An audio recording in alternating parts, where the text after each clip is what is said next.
Welcome to another episode of Better Than Netflix Fantasy Football.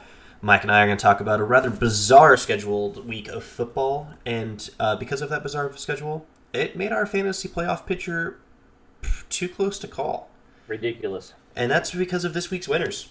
Yours truly, once again, putting a streak together. Looks almost as good as Travis's. Really depends who you talk to on that one. We got here for the gangbang, Casey Cook. Fighting with his might. I don't think things did not go his way. He missed the cut this year. Still going to fight for not last. Benchwarmers shown big and proud. He can still keep on winning throughout the entire season. Pope without a hat, really coming from last year's woes and put an 8-4 record, finishing positive this year. The new Derek, also known as Travis, 9-2. Crazy win record right now. Seems unbeatable, and the most traded guy in the league. Might have something to do with it. And the battles of the awful this week between Bears Beats Beginners and Captain Not So Obvious. Captain Not So Obvious, the auto drafter, put himself on top by a merely 0.1 because of the Ravens defense. This also, as we're going to get in a little bit, changes the playoff picture a little bit more than we wanted to. Yeah, talking about Ravens defense real quick, and just Ravens and Pittsburgh, that's what we're talking about being such a crazy week. No football until Wednesday afternoon, right? Today, this afternoon, they finish up week 12, which means, and we're going to breeze through it because there's not much to talk about. There is no waiver wire to speak of because it's not updated.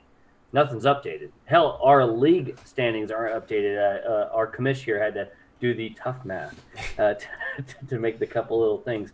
So, crazy week, 1 week to go. Who's in, who's out? That's what this episode's all about. For sure, and I did want to mention a little shout out to my Broncos. Quarterbackless this week, and played better than Tom Brady versus the Saints. So I'm just going to throw that out there. Tom Brady, the GOAT. Psh, come on. But yeah, let's... You did the Broncos, what's the opposite of the GOAT? The goat's cheese. It sounds like, so for now on, go to goat's cheese. Yeah. That's the secret. 3 QBs, that's what you need. Yes, for sure. And jumping into this week, kind of, we broke it down. The first game we're going to talk about is between benchwarmers and participants. And that's about all we're going to talk about because both those guys are in. They're playing for the playoffs. Yep. It's nothing too exciting for us to see. Like, congrats to them on locking in. You know, right. Derek's on a losing streak, so is he going to attack the waiver wire at all? Yeah, I mean, right now we're talking about benchwarmers, the number 3 seed, participants number 2 seed. It's not going to change a whole hell of a lot. I think the worst that Dirk can do is 3rd, actually, the way everything maps out. But yeah, at the end of the day, you're not going to get the number 1 or number 2 seed changes a whole hell of a lot. So yeah, congratulations, guys, you're in. Nobody cares. We're moving on. Nobody cares. So. And I have a little bit of technical difficulties that I got to solve real quick.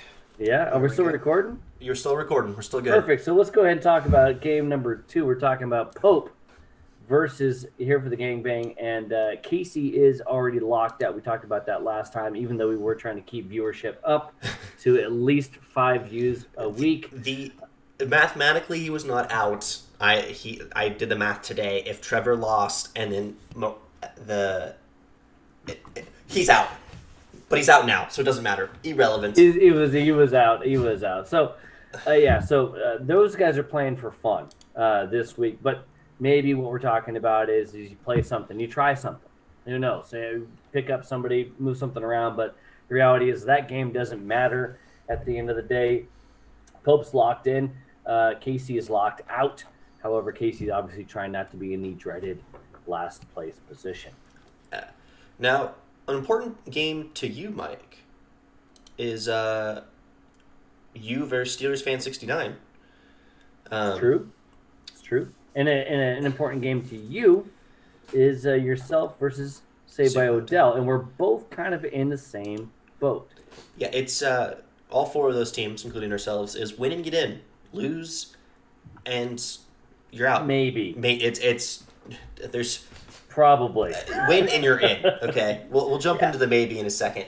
Those games looking pretty close. As far as mine and Odell's, we're pretty good with separation of 2 points. And we're close. And I'm seeing a lot of shenanigans on the old breakdown. I mean, you got some some maybes. There's a lot of Q's in here. There's a lot of questionables going on. So it's hard to say who maybe has the favor. We talked about earlier, the things haven't been updated. So who's to say actually what's going to happen here? So yeah, pretty damn close. Only 2 point split between you guys. It is another close one between myself and Taylor. The flip side is Taylor has got an open spot because there are still a couple of teams on the bye. Yeah, that's Tampa Bay and Carolina. Week 13, still a bye week. Just an interesting year we've got going on here. And it really affects Taylor. It doesn't affect Taylor. DJ Moore. He's got Brandon Cooks and Deontay Johnson on the bench there. I think that will suffice to putting him over the projected win for you. Exactly. Yeah, that's where it flips over the other side. He's down 4. He'll go up by at least 8, depending on direction he goes there. So advantage on the books looks to be Taylor's. He did beat me earlier in the year. This is another revenge game for myself. Revenge didn't go so hot last week with myself and Logan, although an odd and close one it was. This is it. It's going to be Taylor versus myself to get in, and if we whoever doesn't win is going to need a little bit of love. Yeah, and that love is going to come from this Justin versus Bears Beats beginner game. Justin wins, and he's in. It's as simple as that. 1, 2, 3. Yeah, Justin wins and he's in. Has to beat Bears Beats beginners. Although Shelby is out, she can still play a little. Spoiler alert. Yeah. Justin does have IR there for one of the D. Johnsons. I know there's like 3 of them on that Houston team. And he's got the backup right there, so he can plug and play Johnson in. Yeah, he's got David in and Duke out, and I'm pretty sure David has no chance of going in. I didn't see anything pop up that he was going in. Going against an Indianapolis defense, is that correct? I feel like that might be last week. No, that's this week.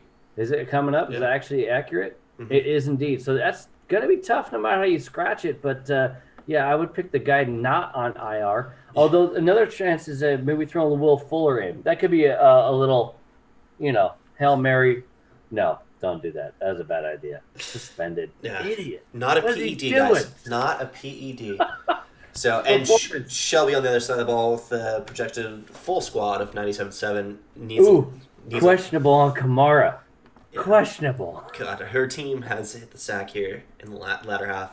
Her season's been questionable. Yeah, we kind of talked about earlier that these guys need to hit the waiver wire for sure for the plane not last.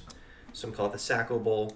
Yeah, but the thing that Justin's got going for him is tiebreakers. Yes. Things are going in his favor in the tiebreaker game. We did spend a little bit of time. Maybe this is a good time to point out what the decision was for the tiebreakers. So we're leaving it as is. Commission isn't going to touch anything. It's going to be as the NFL app decides, which is head to head.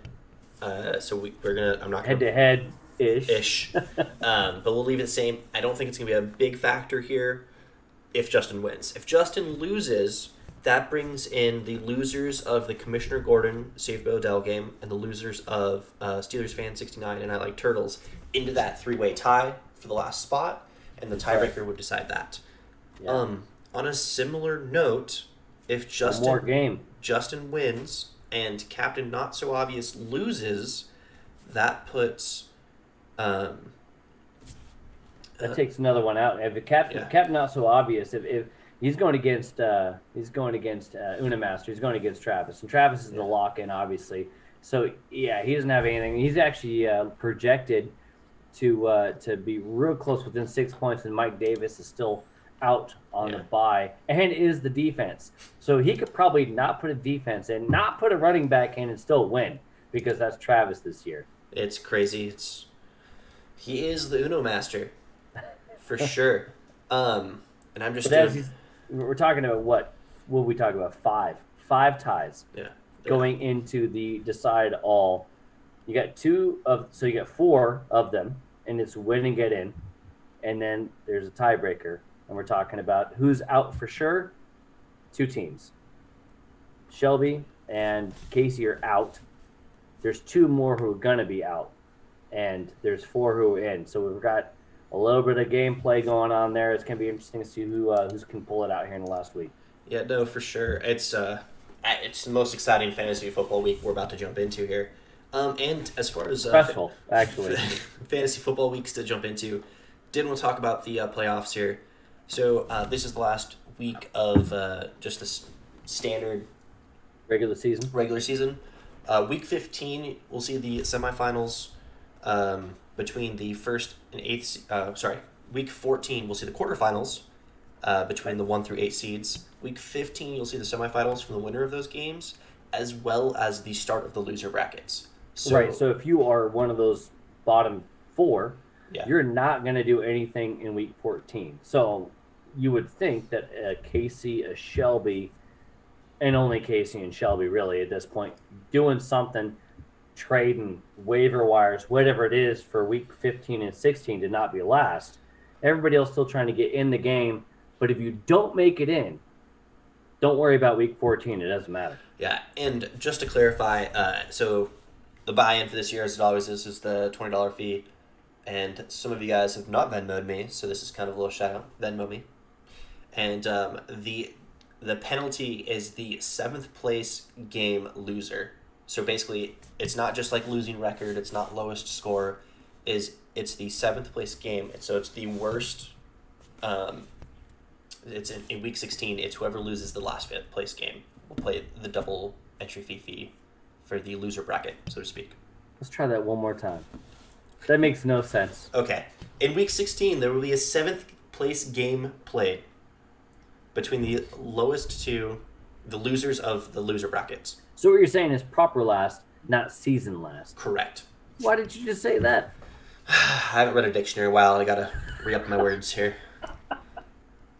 So, and as my glimmer of hope from last week turned to a sparkle of joy this week, I can only hope that this week, as every week, Mike, the projections mean what? More than ever, my friend, they mean jack shit. Thanks for listening, guys, and we'll talk about the playoff picture next week and seeing who can take the crown this year heading into the week 1 of the playoffs. Thanks, guys.